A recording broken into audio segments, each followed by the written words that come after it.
Hi there, I'm Larissa from iParentGen.com.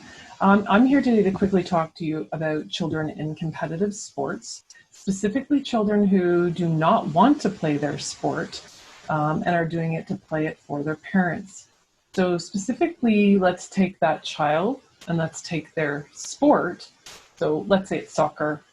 Are they playing it for you? Are they playing it because you were really good at it? Are they playing it because um, they feel this pressure to play it for you, or do they love it? And I think it's best that we talk to our kids and we see if they love their sports and really talk to them about whether or not they want to stay in that sport. Because if they're doing it because they think that you want to, then there's going to be some resentment. There's going to be some behavior, unwanted behavior somewhere that you are going to see. Either it's going to come up in grades, it's going to come up in school, it's going to be coming up in friends or how they speak to you. Maybe they're angry afterwards. But there's a few things you can do. So to make sure your child is playing in a sport that they want, you want to make sure that you ask them these three questions and just talk to them. No phones, nothing. Just you and them talking somewhere. Do you like your sport? Do you like playing and committing to it? Do you like getting up and going out there? Do you really love it? And if they say no to all of these three questions, you know you've got to switch them. Maybe it's the level of play. Maybe it's the coach. Maybe it's, well, oftentimes it's a coach and a coach's child is a lot of the problem. Sometimes it's a bullying set of group of kids who are bullying them. There's that as well. So try and think of scenarios like that. Um, do they like the level of play? Ask them that question. Do they like it? Do they like their coach? Or are you playing because I like it, right? Unfortunately, none of my children really play the sport I like and that I coach. So maybe one will. I got one more coming up, so who knows? But I try to be very honest about what sport they like and if they really like it, because I don't want to spend $5,000 on a sport they don't like. I don't want to spend that kind of time investing in something that they don't want to do. So try and find out what your kids like to do, because you could be changing their behavior.